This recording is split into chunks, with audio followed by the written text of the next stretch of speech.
Hello everyone. मेरा नाम Akash Shah, MBBS student from IPGMER Kolkata. तो जैसे कि तुम सब लोगों का नीट यूजी का रिजल्ट निकल गया है। आप तुम सब इंतज़ार में हो कि कब काउंसलिंग स्टार्ट होगा और होगा भी तो तुम कहाँ पे काउंसलिंग करोगे, ऑल इंडिया या स्टेट कोटा, उसमें भी कौन सा कॉलेज चूज़ करोगे, ये बहुत सारा कन्फ्यूजन तुम्हारा दिमाग में अब घूम रहा है। तो आज के वीडियो में तुम्हारा कन्फ्यूजन से रिलेटेड हम बात करने वाले हैं कि तुम्हें कोई कॉलेज चूज़ करने से पहले किन किन बातों को ध्यान में रखना पड़ेगा। तो चलो हम आप शुरू करते हैं। तो आज के वीडियो में मैं इन 10 चीज़ों के बारे में बात करने वाला हूँ जिसको तुम ध्यान में रख के कॉलेज चूज़ करोगे। तो उस लिस्ट का पहला है कि कॉलेज का लोकेशन किधर है। तो कॉलेज का लोकेशन बहुत एक इम्पॉर्टेंट फैक्टर हो जाता है, क्योंकि कोई कॉलेज टाउन में है, कोई कॉलेज तो रूरल एरिया में है। तो हमेशा वो कॉलेज प्रेफर करना चाहिए ज़्यादा जो सिटी में हो, जैसे कि दिल्ली, मुंबई, कोलकाता, चेन्नई ऐसे सिटी में। तो उस कॉलेज को ज़्यादा प्रेफर करना चाहिए, क्योंकि उस सिटी में रहोगे तो सिटी का एक फैसिलिटी है अलग अलग से, और तो तुम्हारा आसपास का एनवायरनमेंट वो अच्छा होता है। तो सेकंड फैक्टर होता है कि कॉलेज जिस एरिया में कॉलेज है उस एरिया का लोकल लैंग्वेज का है। तो लोकल लैंग्वेज भी एक बहुत ज़्यादा इम्पोर्टेंट फैक्टर है, क्योंकि समझ लो तुम नॉर्थ से हो और तुमने ऑल इंडिया कोटा में किसी साउथ के कॉलेज को चूज़ कर लिया, तो तुम्हारा लैंग्वेज उन लोगों से बहुत ही अलग है। तो कम्युनिकेशन का प्रॉब्लम एक तो होगा ही।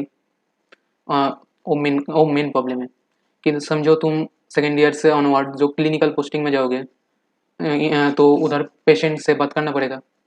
तो तुम ठीक से समझ भी नहीं पाओगे वो क्या बात कर रहा है, कुछ पूछ भी नहीं पाओगे, वो भी बताएगा तो तुम भी कुछ समझ नहीं पाओगे। एक बहुत प्रॉब्लमेटिक सिचुएशन होता है। तो तुम्हें हमेशा ध्यान रखना चाहिए कि कॉलेज उधर चूज़ करो जो जिस जिस जगह का लैंग्वेज ईजी हो और तुम्हें आता है सीखने में। तो तो थर्ड फैक्टर है कि डिस्टेंस, कॉलेज का डिस्टेंस कितना है तुम्हारा घर से। तो ये भी एक इम्पॉर्टेंट फैक्टर हो जाता है, क्योंकि जब तुम फर्स्ट ईयर में नया नया जाओगे कॉलेज में तो हॉस्टल में मन नहीं लगेगा। तो अगर घर से कॉलेज पास हुआ तो तुम कुछ टाइम में ही घर आ सकते हो। लेकिन समझ लो बहुत ज़्यादा दूर हो गया कॉलेज, तो दिक्कत की बात है, कॉस्ट की भी एक बात है। तो इसका मतलब ये नहीं है कि तुम दिल्ली एम्स मिल गया तुम्हें और तुम दिल्ली एम्स बहुत तुम्हारा घर से दूर है तो तुम छोड़ दिए, ऐसा नहीं है। लेकिन कुछ कुछ कॉलेज में ये दो कॉलेज अगर समझ लो ऐसा कॉलेज मिल रहा है कि ऑल इंडिया का कॉलेज और स्टेट का कॉलेज। तो ऑल इंडिया का तुम्हें बहुत घर से दूर मिल गया और स्टेट का तुम्हारा पास ही है। लेकिन वो कॉलेज का लेवल एक ही है, तो तुम हमेशा स्टेट कॉलेज ही प्रेफर करना चाहिए, क्योंकि घर से पास है। और लेवल थोड़ा एक दो ऊपर नीचे भी हो गया तो भी चलेगा, लेकिन होम टाउन में रहना के एडवांटेज ही कुछ अलग होता है।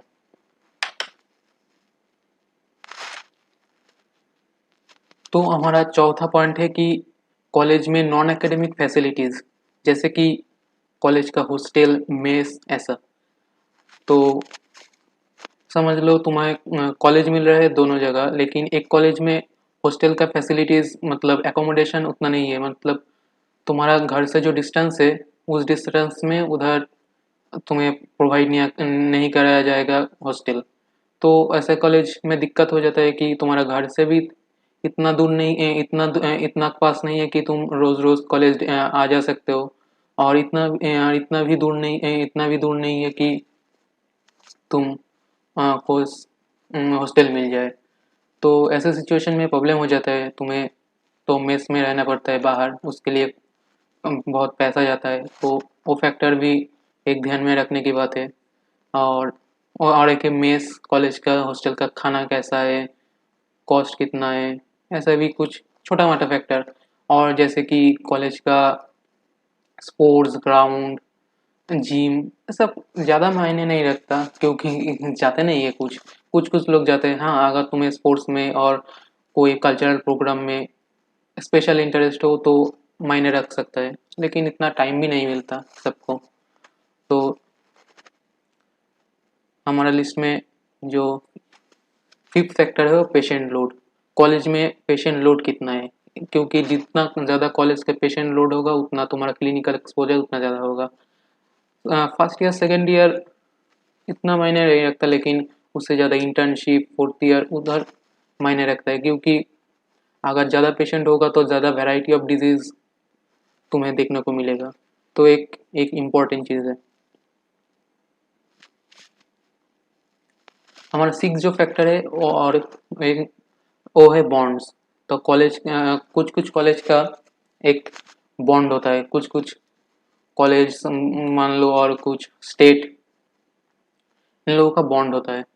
तो एक एक बहुत डिसाइडिंग फैक्टर होता है, क्योंकि कुछ कुछ कॉलेज में 2 3 4 साल 7 साल का भी बॉन्ड होता है। तो उस कॉलेज में अगर तुम मान लो तुम 5 साढ़े 5 साल तो लग गए एमबीबीएस करने के बाद करने के लिए, तो फिर उसके बाद तुम्हें 2 3 साल एक्स्ट्रा रूरल सर्विस देना पड़ेगा उस कॉलेज के अंडर में। तो वो एक टाइम वेस्ट ही बोल सकते हो, वो एक फैक्टर होता है।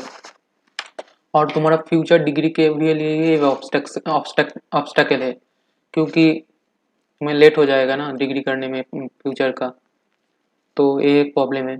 तो जैसे कि तुम देख सकते हो, तमिलनाडु में 5 साल का, राजस्थान में 2 साल का, गुजरात में 3 साल का, हरियाणा में 7 साल, ऐसे करके बहुत सारे स्टेट में बॉन्ड है। और बॉन्ड फी जो जो स्टेट में बॉन्ड नहीं हुए, हिमाचल प्रदेश, झारखंड, तेलंगाना, वेस्ट बंगाल, बिहार, उड़ीसा, पंजाब, ऐसा कुछ। तो हमारा लिस्ट में जो 7वें नंबर पे है वो है इंटरनल पीजी कोटा। तो एक बहुत बड़ा फैक्टर है, क्योंकि कुछ कुछ कॉलेज में होता है कि उसके कॉलेज के अंडर जो इंटरनल पीजी कोटा होता है। मान लो तुम उस कॉलेज से पढ़े तो तुम्हें स्पेशल रिजर्वेशन मिलता है कि पीजी करने के टाइम तुम्हें उस कॉलेज में एक्स्ट्रा रिजर्वेशन मिलता है, जैसे कि एम्स, जिपमार, एफएमसी और भी बहुत सारा कॉलेज है। तो एक अच्छी फैक्टर है, क्योंकि मान लो उस कॉलेज में 1000 रैंक में कॉलेज का पीजी कोटा खत्म हो जाता है, लेकिन तुम्हारे पास रिजर्वेशन हो तो 10,000 तक भी एक्सटेंड हो सकता है। तो एक बहुत फ़ायदे वाला चीज़ है। तो एम्स ने हाल ही में इंटरनल पीजी कोटा चालू किया है, तो एक बहुत बड़ा एडवांटेज है इसमें जाने के लिए। लेकिन अभी तक सभी एम्स में चालू नहीं हुआ, पहले के कुछ 7 एम्स में ये चालू हुआ है अभी तक। हमें आशा है कि आने वाला दिन बाकी सब एम्स में भी हो जाए।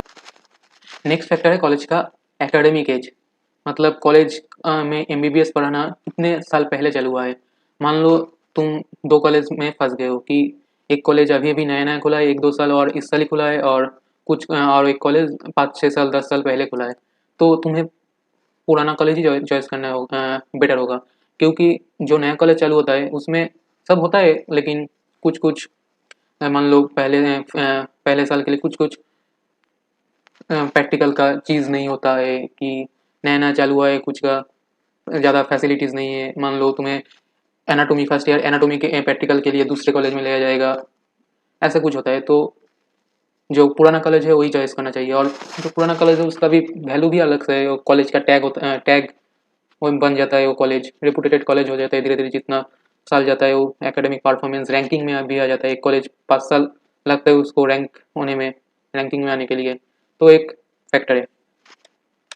लेकिन मान लो एक नया नया एम्स खुला है और तुम्हें कोई स्टेट का एवरेज कॉलेज में डिसाइड करना है, तो एम्स ज़्यादा बेटर रहेगा। तो हमारा लिस्ट में जो नेक्स्ट है वो है कि अगर तुम्हें last few year of trends, अगर तुम्हें इसमें से कुछ भी समझ में नहीं आया और तुम फिर भी कंफ्यूज हो, तो तुम ट्रेंड्स के साथ जा सकते हो। लेकिन जैसे कि तुम देख सकते हो कि लास्ट 5 से 10 साल में लोग किन किन कॉलेज को ज़्यादा प्रेफर कर रहा है और किन किन कॉलेज को प्रेफर नहीं कर रहा है, तो उसके अकॉर्डिंग भी तुम जा सकते हो। और हमारा 10वां पॉइंट है कि तुम्हारा ड्रीम और मन की बात। तो इन सभी चीज़ों को ध्यान में रख के तुम्हें अपना ड्रीम को भी एक वैल्यू देना चाहिए, तो जैसे कि तुम सेटिस्फाई हो सको कॉलेज में जाके। तो आज के लिए इस वीडियो में इतना ही। और तुम्हें अगर क्वेरी है कि कुछ कॉलेज के रिलेटेड, तो तुम कमेंट में भी कमेंट कर सकते हो, मुझसे पूछ सकते हो। और West Bengal and all India counselling कब हो सकता है उसके रिलेटेड में भी मैं वीडियो बना चुका हूँ, तो तुम देख सकते हो जाके। So thank you.